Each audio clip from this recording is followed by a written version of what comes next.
Since this class is a shorter class, if you're new, I think there's one or two new faces there.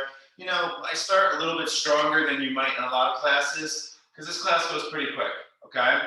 Let's start today in downward facing dog. So, you use a active position to start that body awareness, breathing, breath work, all right? Downward dog, lifting the hips up and back, and if that's too much, you do child pose. And if you're feeling good, you don't need to move here.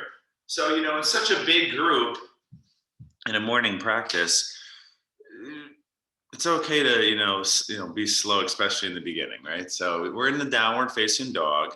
You're kind of doing some bigger movements initially. So you start with like the biggest, let's call it like physical gross outer body. And then you might slow down the big movements and kind of refine, pressing the inner hand down, straightening the arm, lifting the sit bones up and back, softening the back of the neck.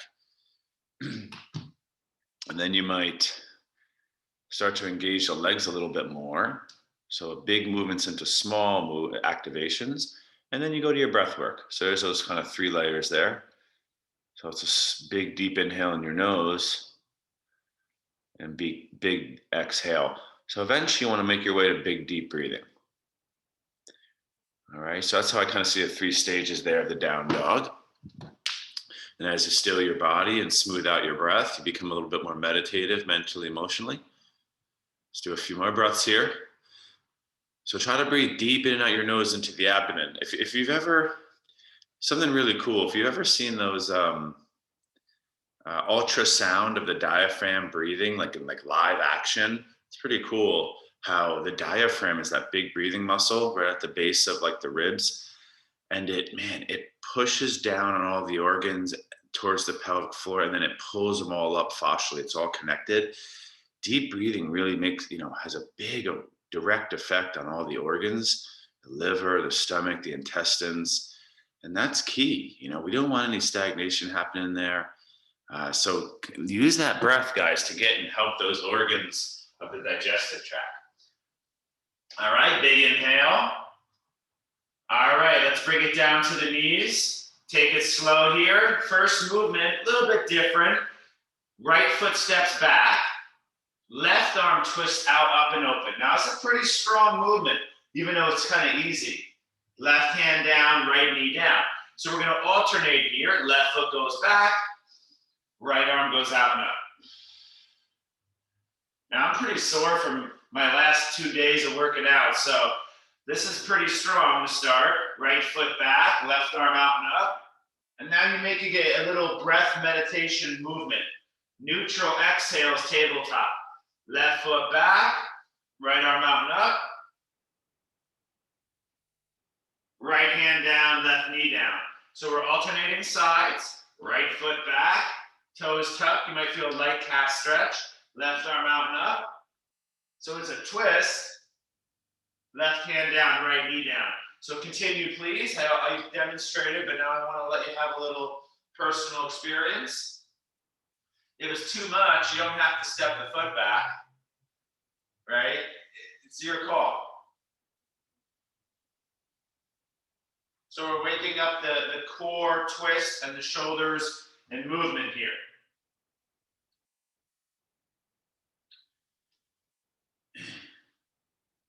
All right, big inhale.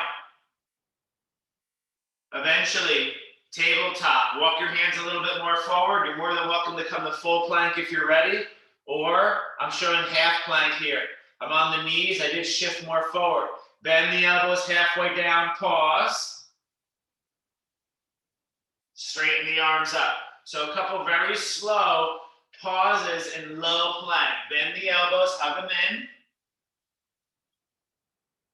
And then straighten the arms. Let's do a few more. So if you're just joining, we're now doing bent arm work. So it is a modified version. Even if you can do full push-ups, doing them on the knees sometimes and holding a little bit more, controlled down in low plank, it can be very difficult. So what we're doing, if you're just joining, a few people coming in, we did a down dog. We did a twisting lateral movement for our arms and a step back. And now we're doing bent arms. So let's call them push-ups on the knees, but we're holding low plank. Okay. really good if you're looking to build some upper arm and upper body strength. Holding that low plank where you shake and your mind's going crazy. Okay, so everyone's looking pretty good there. I know it's a tough exercise. You know, push yourself, especially this early in practice. All right, now I'm going to keep it going here, yogis. All right, back to tabletop. Let's take it easy. We're in kind of hatha mode, so we're not moving as much as like sun salutation yet. So use that breath to keep the body kind of heating and moving, okay? Right foot's going to step forward, left knee's going to crawl back. This is a pretty big one already, so let's feel it out. So I'm challenging you to, almost maybe be soft on the body. Press the feet down, lift the heart and the chest. Descend lift the hips up and back, straighten the right leg. So it's the same thing. It's like we're pausing. We're not like moving fast, but we're not also holding too long. And then I bend the front knee over front heel. See how the hips descend forward and down, the chest and heart lift. Press the feet down, yogis. That's what I see a lot of people lacking in when we're in person, okay? Straighten the front leg. So, a lot of times we'll do this later in class where you can push that stretch, but here you have to kind of take maybe a different approach. It's not that doing something like this early in class is bad or wrong. It's just you have to take a different approach. Be a little softer maybe. Last 2 or 3.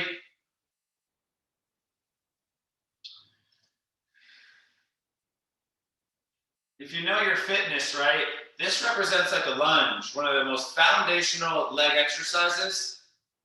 And this represents a hinge, which is one of the other most foundational leg exercises. Basically, it's squat, lunge, and hinge. They're the most fundamental. Then we get into rotation and lateral, right? So no rush. When you're done there, please bend the front knee, right foot back, take a little cat-cow if you need.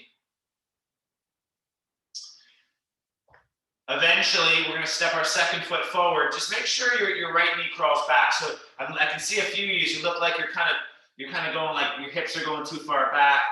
Crawl that right knee back. So it's kind of like a vinyasa. All right. Instead of doing those right now, you did your push-ups. That's a part of it. And this is your back bend. It's kind of like your cobra. Shoulders back and down, heart lifts.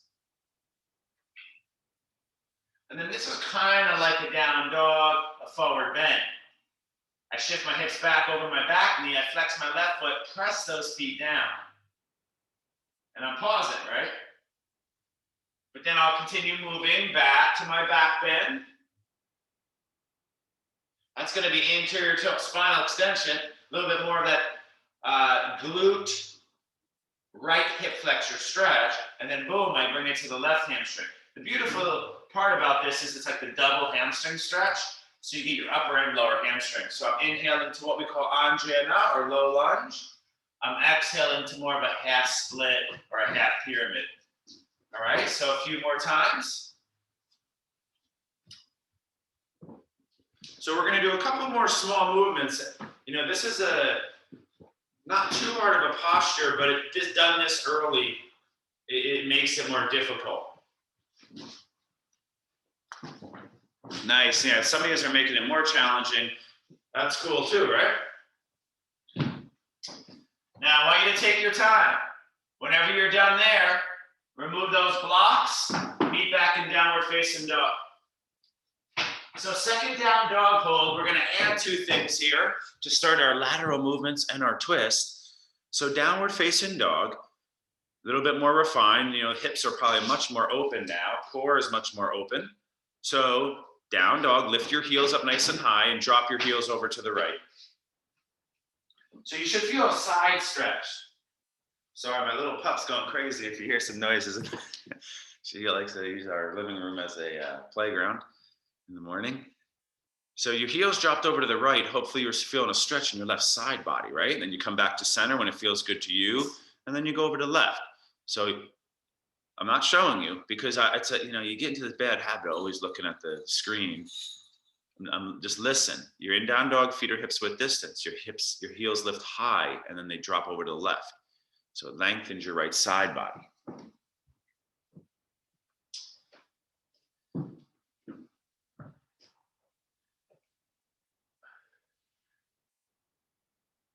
It's a really good stretch, yogis. Hard to duplicate. Let's go here. Down to the knees. Last thing here. Then we're going to get moving and breathing. Toes tuck. Knees can go together if you're up for it. Sit up tall. Right on those heels. Big inhale, arms high. We're going to twist to the right. Right hand, maybe on that left heel. Left hand outside the right thigh. I gaze over my right shoulder. Some of us can even make the right hand grab the left heel.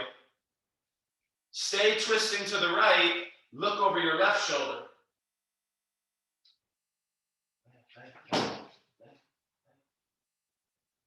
Back to center. Keep those toes tucked, please. Left hand behind. Right hand outside the left thigh.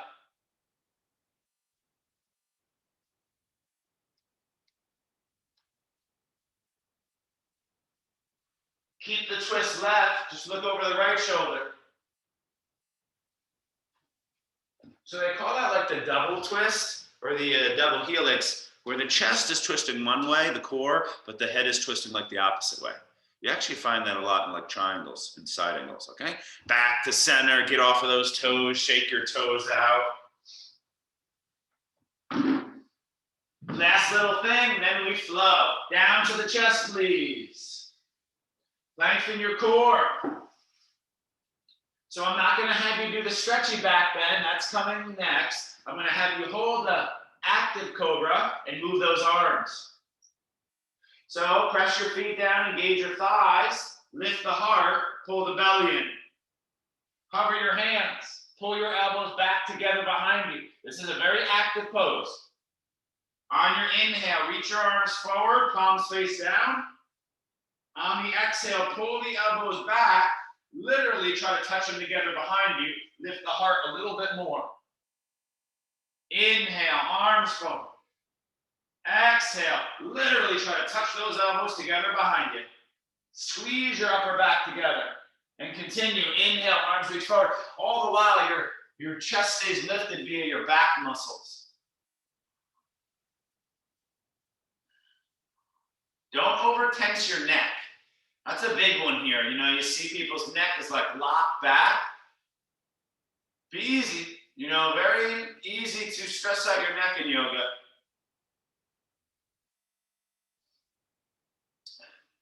So there you go, big inhale.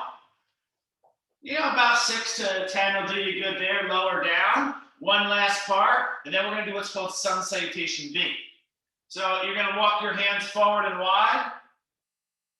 Lift your heart, you're on your fingertips. I do want the hands down, lengthen out. Point your toes, feet about hips with distance, push your pubic bone down, lift your legs. Pull your abdomen in a little bit, and then lower down about 90%. It's like you tap your big toe down, and then back up with the legs. And then lower the legs down. Nice, yes. So that is the compound, yogis. Usually we do this together, like locust, but we didn't do like the three-legged dog, either leg lifts or the tabletop hip extensions. This is a lot in your lower back, and it's a lot in your back body in general, but broken down like this, you know, both of those legs lifting up, try to lift from the hip. So pull your belly in. I've tried to express this idea of posterior tilt hip extension. You got to pull that abdomen in. I know it's weird at first. You kind of feel it in the lower back. So your legs are lifting, your toes are pointing, your knees are straightening. That's like when I say three-legged down, when I say down dog, lift the right leg back and up. That's like the same action, but it's bilateral. We don't get to do that as much in table. So it's good to get it going here. All right, let's lower down, child pose, press it back. So now, yogis, we come into the next tier of class. It's really big, full body breath and movement. It's not really holding postures. It's skillful movement practice. And I mentioned, this is perfect because I mentioned today the 3 fundamental leg exercises: squats, lunges, hinges. Sun B has all those, all right? The yogis were anatomists. Downward facing dog. It's one breath, one movement. A lot of movement now. Down dog, big inhale. Smooth, slow exhale. If you know it, just go on your own. On inhale, bend knees, look forward. Hopper step to the front of the mat. Inhale, half lift. This is like our hinge. Exhale, forward fold. We're not going to hold this because we already did the half splits. Chair pose is like our squat. Inhale. Exhale, stand, posture, squeeze the glutes, lift the heart. Chair pose, big inhale. Big exhale, reach for those toes. Inhale, half lift. Now we take it back and through, high plank to low plank, kind of combining everything we've done. Now you can take a stretchy back bend more up into your full or cobra 2. If you're ready, your up dog. Downward facing dog is the exhale. Classic version, right foot steps forward. Inhale, back heel seals, rise up. If you want an extra breath, first high lunge. Pull the right hip back, pull the ribs in. Big inhale. Take it down and through. High plank to low plank. Up dog or cobra.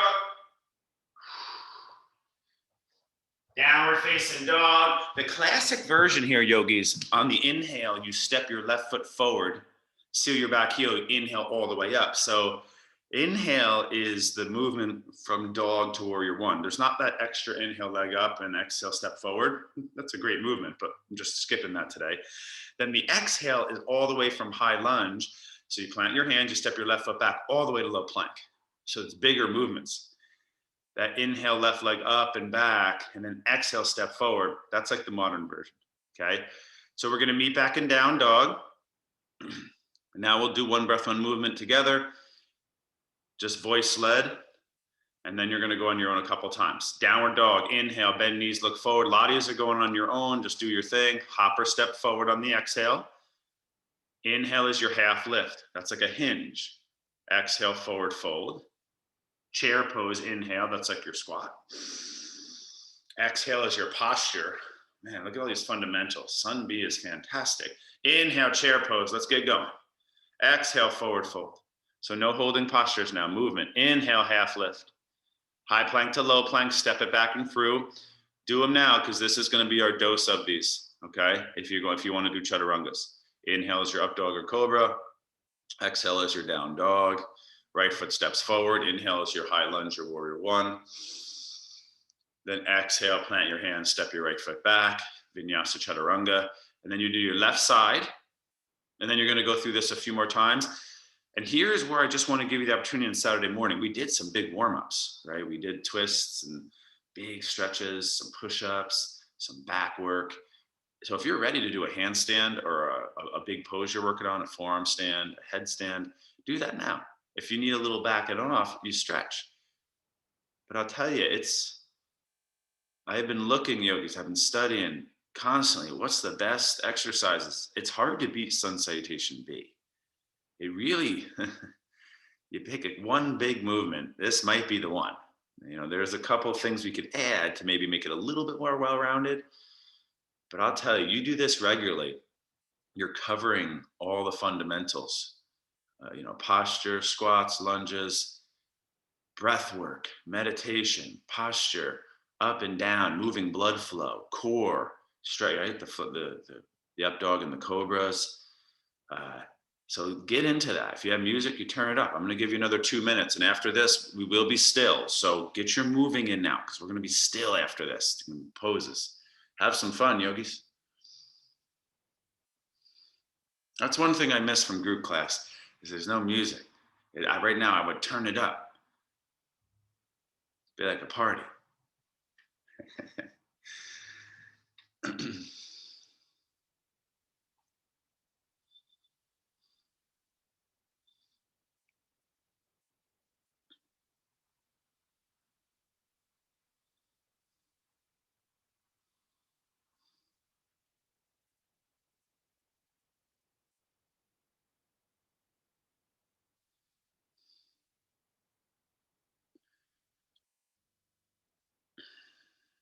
Looks good, everyone. Yeah, you want to think of the sun salutation, sun, heat. You want your body to have a lot of heat building. And a lot of the traditional, especially in like the Shiva lineages, southern India, sun salutation like saluting the sun, right? It's everything is solar powered in on our planet, right? Well, almost everything, and that's what the plants take and give all the animals their energy, and it's they call it like energy management practice. So you're using the breath and the movement to like flush the body. You're going up, you're going down, you're going forward and back. And a lot of the bhaktis from like northern India, they call it like the moving prayer. Because you're like offering your heart up and gazing up, and the mudra of trust, the arms go up, and then you bow down as the humble, then you pranam, you put your chest on the floor, then you offer the heart up again, then you bow again. Many interpretations, very philosophical looks at sun salutation.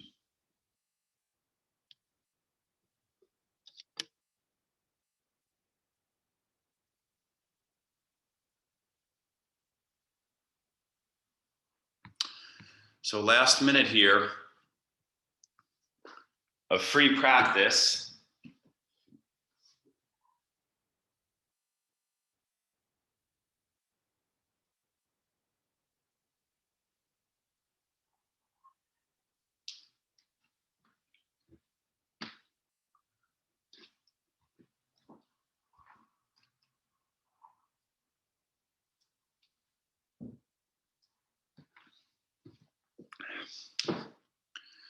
So ideally, you get to a point where you kind of have to stop, right? There's your heart rate increases too much. It's like we peak out the heart. It's important that we find a way in yoga to, like, let's say, mimic cardiovascular work, because sometimes yoga lacks that a little bit, where we're not really getting that breath going, almost too carried away. Then we got to kind of slow it back down. So that was one of our goals there, and hopefully you got there.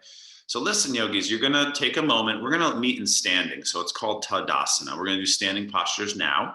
Then we'll do our ground-based practice. You're already like half done with practice. So, we want to keep this moving. So, you're going to take a moment, and we're going to meet standing at the top of your mat. And you take a little bit of a breather. If you need to kind of loosen up anything, you can. But a lot of times in the traditional yoga practice, after movement, you're really working on being still. That's a big thing in yoga. If you're one of those people where you can't sit still, that's one of the main practices for you. Be still. Discipline that kind of unconscious tendency of your body. Or if you're someone who doesn't move enough, we got to get you moving more. So you slow down, you come a little bit more of a meditative state of the mind and body. So this is the traditional Ashtanga form. It's like 5 breaths, like 30 seconds in each posture. Everyone I see on the screen, I recognize. There's one name I'm not sure of, but I'm going to move a little bit faster in and out of postures, but I still want you to, work on the transitions. All right, let's step our feet wide, about 3 feet. You can see my blocks are near my feet. Right toes turn to the right, left toes turn slightly to the right. Arms wide, triangle. Drop your right hip down, reach laterally, hinge. Maybe find your block. Don't get tired of triangle yoga. It's so good, all right? Lengthen the core, drive your right hip forward, pull your ribs in, shoulders back and down. You don't have to look up.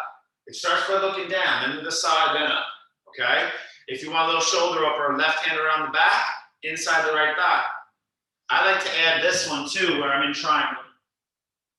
The Sushumna. It's a little bit different play there, not as commonly done. 3 more breaths only. So like 30 seconds max. Just notice, does your upper body like lean forward in space? The upper body wants to lean almost like back over the front leg. So if you want one last quick demo, people tend to be like this. So I meant like upper body leans back, bottom hips comes forward. See how my body stacks over my legs, okay? Bend your front knee, rise up, go slow, second side. Now, if you've ever been to some of the strict Iyengar teachers, I remember a class, we started in triangle. You walk in, class is an hour, you do 10 triangles. They don't like do the thing like I do where it's like all three planes, a balanced class. The Iyengar teachers are like, okay, yeah, we'll counter this next week. They're like, oh yeah, we're just gonna do 10 sets of triangle for 40 minutes and then we'll do like another thing or two. I tend to have a certain teaching approach where I give you a very well-balanced biomechanical sequence. All right. That's how I exercise. That's how my body tends to feel the best.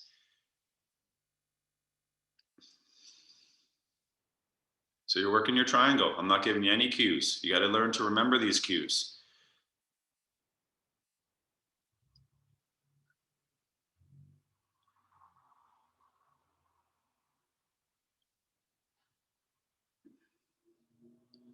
So we're going to go right for the second position. We already did half split, so I'm not even going to do pyramid. I'm just going to do revolved triangle. So you're going to eventually, once you're content with your side-to-side triangles, they don't have to be the same timing, depends on the body, okay? I'm going to pivot to the right foot, revolve triangles position, feet about hips width distance, right hip back. If you want more, left arm up, start to hinge. Okay, I'm enjoying the ride down here. Left hand toward the block of the floor inside that right foot. Inhale, lengthen, just like your half lift. This is a hinge. We add rotation to the hinge. Right hip back, twist your core to the right. Right arm out and up. We literally, we did this earlier, but we did it moving if you were here for the beginning. It's a very big posture. If you need to bend your front knee, that's totally fine, okay? Especially because we didn't do like a bent knee twist. We did the seated one. We did a moving one in table. Can you relax places that are too tense? Can you activate places that are never activated in this pose?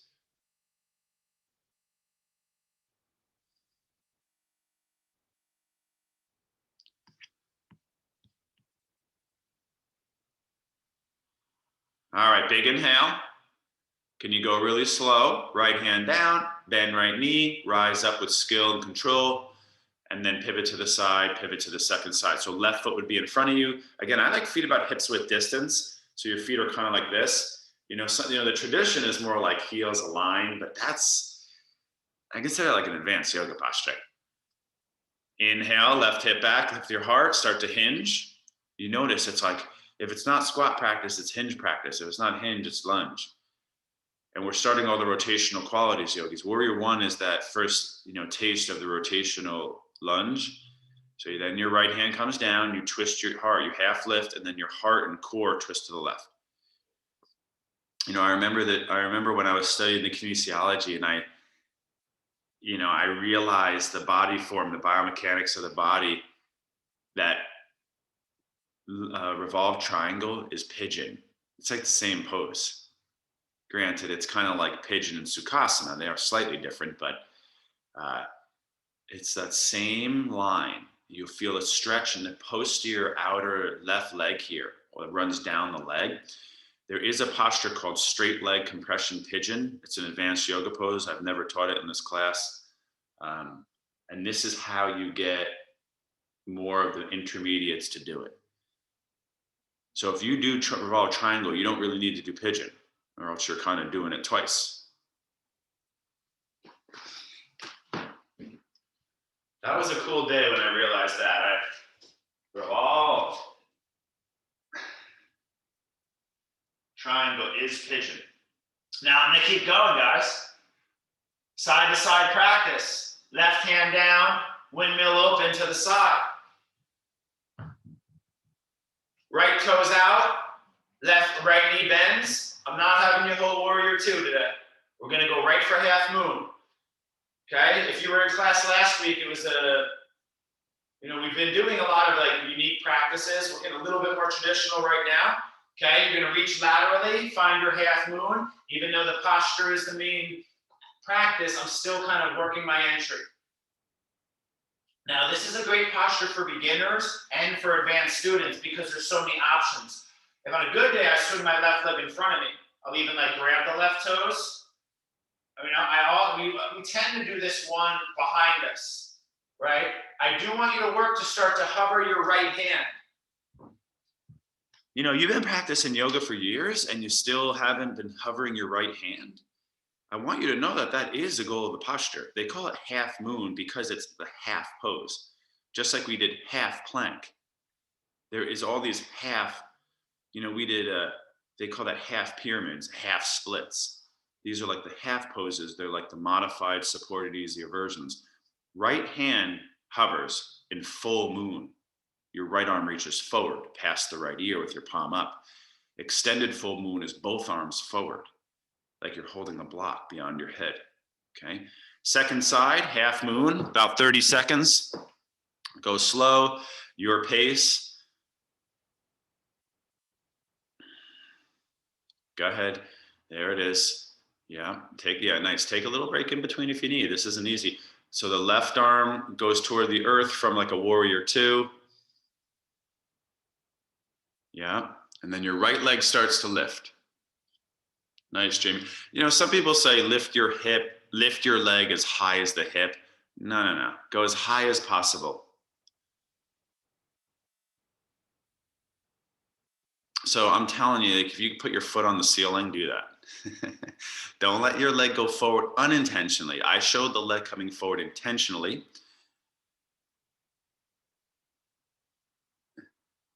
If anything, the leg goes behind you a little bit. So it's a little bit more of like a glute. So it's like it's a funny tendency here. People who tend to have tight hip flexors, that hip flexor always wants to activate and bring that leg in front. So you want to hit that glute by extending the hip, which means bring the legs bones behind the core. Yep. So that's a nice posture. And eventually I want you to hover that left hand. You know, you got to find a day to try it, yogis. It's not going to be easy when you start that. The problem is when the hand is down, it gives the core and the leg an opportunity to be lazy. But if I hover, no, this all has to activate a lot more, okay? We got one more pose here for now. So we're gonna meet back in the straddle. What do you think it is? Take a guess. It's revolve moon. These are such fantastic postures for full body strength and flexibility and coordination. There's balance. So we pivot to the right. So my right foot is in front of me. Remember high lunge, with the foundation.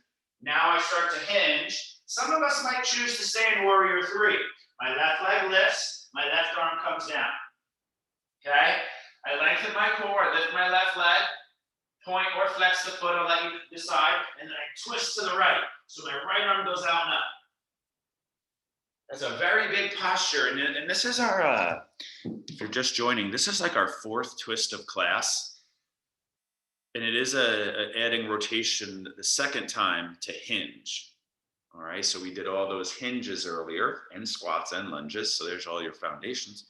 Now we go to balance, hinge and rotation. So close your eyes if you can. Breathe. Some of you are doing Shalpasana. Some of you are doing remember the squats? I think that was last week where we squat in the dragon egg and then the dragon takes flight. If this is difficult, you are doing it correct. All right. It's supposed to be a challenge for the mind and body. Okay. Second side, right hand down, bend right knee, land left foot at the back. You're going to slowly pivot to the side. If you're just joining you a little after we started, we did some vinyasa earlier. It gets a lot of movement, right? Now we're kind of getting into poses side to side, working those subtle activations and relaxations. So go ahead, warrior three with the left foot on the floor, right leg lifts. So it's funny, in warrior three, we're always working on, dropping the hip. But in this one, it's the opposite. Since your core twists to the left arm out and up, I'm asking you to lift the right hip now, because if you just drop that right hip down, it's kind of taking you out of the twist. So as my core twists open to the left, my right hip kind of lifts up against it. Think of it like a sponge. You got to like wring both directions. Remember, I talked about the diaphragm, abdominal breathing. I try to apply that in every pose, especially in twists. I want you to do that search. There's your homework assignment. Look up the ultrasound of the live ultrasound of the diaphragm abdominal breathing. It pulls on every organ. It pulls on like the bottom of your bladder. It pulls on like every part of the whole digestive tract. And talk about the vagus nerve, right? So as that diaphragm goes down, you can see it like pushes down on all your organs, and it does all this awesome stuff for like the stomach and the gallbladder and the liver. And then it pulls up all the fascia. It's all connected fascially. It's like pulling up on all the organs. If my favorite place to do all that really big breathing, if I had to pick one, is the twists. So get out of there, guys. When you're done, meet and straddle. Big stretch time. If you want to go for it, left arm up, palm face the back, reach down your spine, grab your shirt. Right arm out, palm face the back, bend the elbow, grab your shirt. If you had a strap, it's in the left hand, and then the right hand grabs it by the lower back. Elbows in, chest lifts, knees bend, feet more parallel, and then I hinge. Do you see how every exercise kind of relates to hinge, squat, or lunge? That's why they're the three fundamentals, all right? And this is more of a hinge. So hinge tends to be the more, let's say, difficult, dangerous of the three. That's why in sun salutation, you do like tons of hinges to start. You gotta wake up that, get better at it, okay? Let's slowly bend our knees and rise up. You know it's always a headstand if you have it. It's a handstand if you have it. Now, if you're doing that stretch, it's a neutralizer. Second arm goes up, so right arm goes up. This is what I'm seeing, yogis, this thing here. You can do a little experiment. You can do this and feel how much tension you have in your AC joint and your trap. So if I go here, this kind of all softens a lot more. You get length and you go here, okay? Left arm out, go ahead. It's called Gomukhasana, big shoulder stretch. Elbows in, lift that heart and hinge. Hinge basically is described as keeping your spine long, right? You don't want to round your spine here. In a squat, your back will arch. In a lunge as well, right? You're going to get more of that spinal action.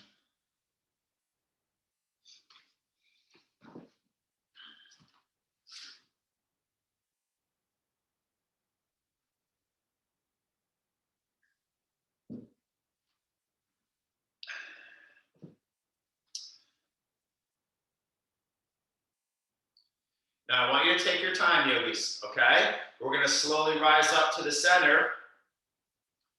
Nice, that's a huge shoulder stretch. So if you're new to that one, that can totally be achy for the bottom shoulder. No, that's normal. Step to the front of your mat. Now let's get our squats today were chair. So I want to get the deep squat in, feet turn slightly out and open, hips get low.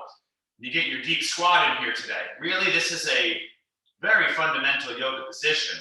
All right, lift the heart. If you want to go for your crow, you had some break on your arms, right? We did our triangles and our moons, and now we fly. You plant those hands, boom. You go for it. Yeah, nice. Handstand at the wall. If I say crow, handstand, of course, is on the table. I mean, really, if I say plank, handstand is on the table. It's pretty much the same category. Don't hold back, yogis. Power yoga, unleash the inner fire. This is fire practice, So unleash it, burn go crazy, for lack of a better word. This is where we unleash that passion, okay? So you did your little crow pose, and now we take it down to the chest. So we did, our back bends were active cobra, active hip extensions, cobras, and Anjanasanas, okay? So now we're gonna go bow today. This is a big one. Arms reach back, palms face each other, heels bend. Notice how I grab the ankles at the same time. It's not this thing. Okay? Knees closer together, feet a little closer together. The kick drives the pose as I simultaneously lift the heart. Okay, couple breaths. Try to relax a little and see if you can pull your abdomen in a little. There's a big shoulder stretch too, okay? Nice. So if you're just joining, some of you, I think, maybe technical difficulties, you get kicked out. We're doing bow practice this morning, so we're not going to do wheel. Okay, we did a lot of stretchy bends. It's a very active thoracic strengthener. So lower down. We'll go for about a 20-30 second hold, not too long. More advanced classes, we hold a lot longer, but let's be easy. So you lower down and you kind of windshield wipe your knees a little bit. Just take a break. Uh-oh.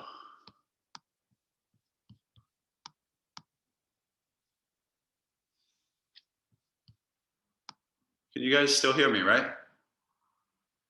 All right, so second round, bow pose. Now, I had you grab from the outside.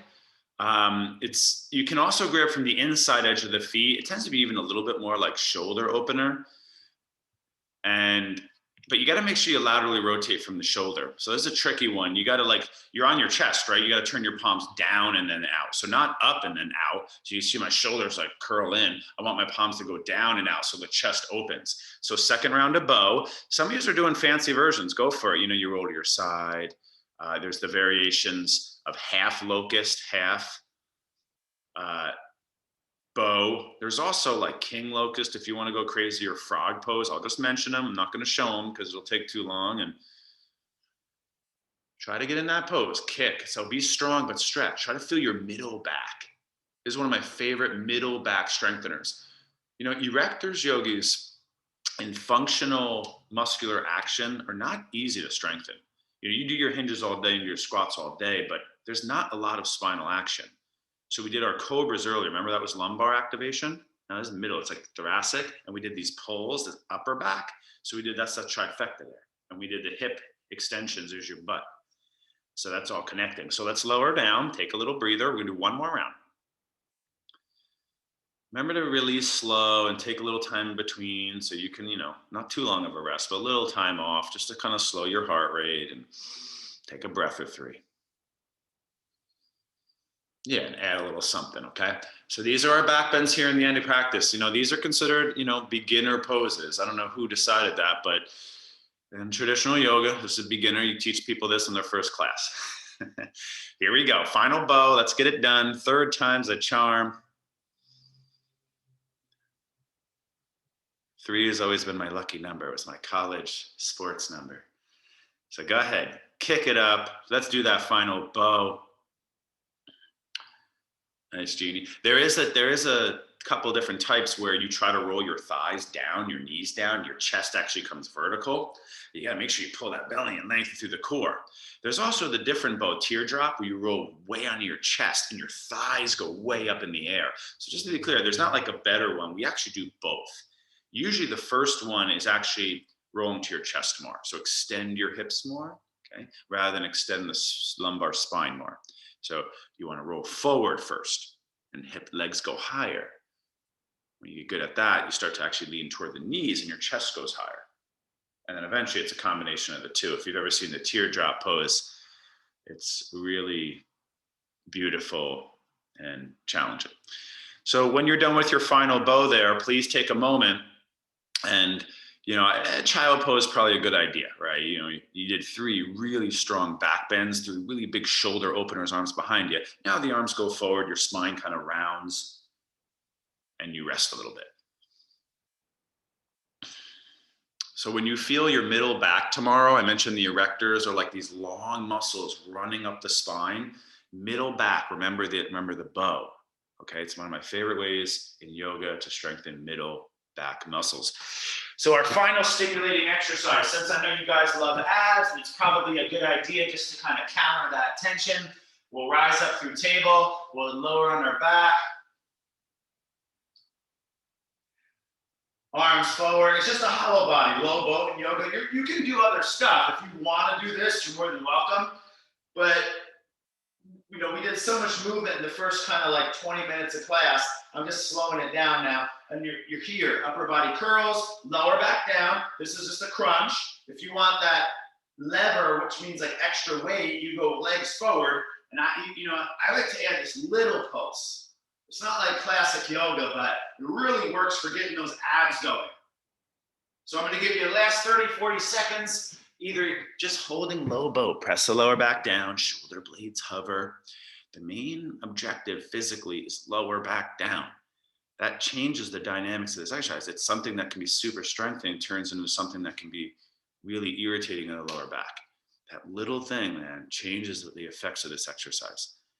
And I see it all the time. I say, keep your lower back arch down. I walk around the room, everyone back's arch off the floor. So you got to really kind of discipline your body here, yogis. All right. When in doubt, just curl the upper body and do a couple punches. Just keep the knees over the hips. If it helps you keep your lower back down, you slowly bring the knees an inch forward until you feel that back arch, and you stay right there.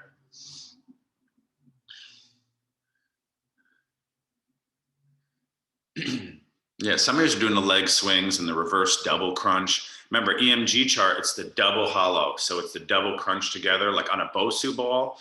That's the number one EMG chart, rectus abdominis. So a lot of people do like Bosu ball crunches, but they don't anterior tilt, so they don't get the double spinal extensions.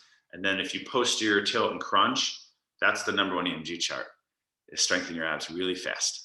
All right, yogis. So listen, we're switching gears here. We have a few minutes to stretch together, and then I'm going to let you do shavasana on your own today. So we're on our back. We should do a little back yoga. We already did pigeon, so I'm not going to go there. You're going to slowly, take your knees into your chest.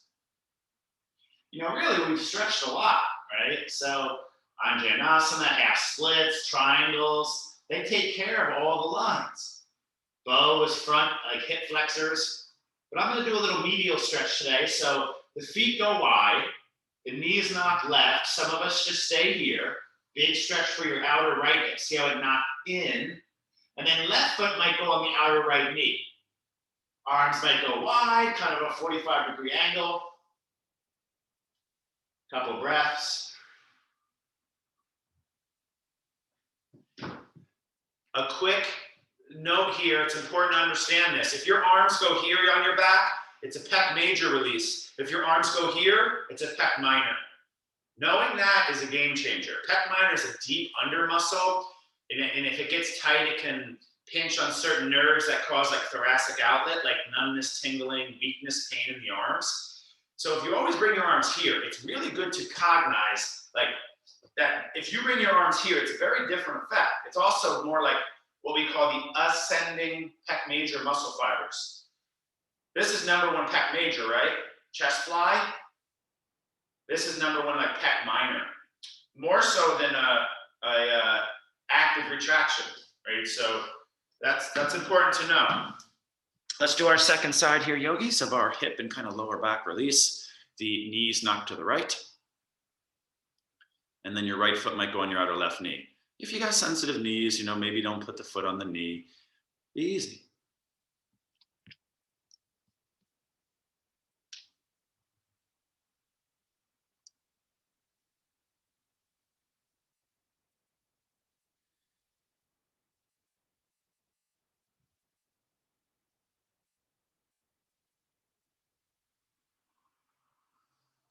For my body, that's one of the number one stretches I'll use when my lower back hurts. That big kind of medial rotation, stretching out the glute max, the piriformis. All right, now take your time. You're going to finish that up. And I'm going to go big today with the plow. But if there's another, we got about a minute to two left before I bring you into Shavasana. So a little less of this kind of stretching at the end here. I'm going to teach that plow. So biggest forward bend. This is the spinal rounding because we did bow. So arms down, hips lift, hands on lower back starts to round a little, bringing the feet to the floor behind the head. And if you want to take it to what's called the Sarvangasana, the Setu Bandha, it's basically your hands support your hips and the legs go up to the sky. So Viparita Karani, legs up the wall, would be easiest. Shoulders stand here would be the full position. They call that the queen of all yoga poses.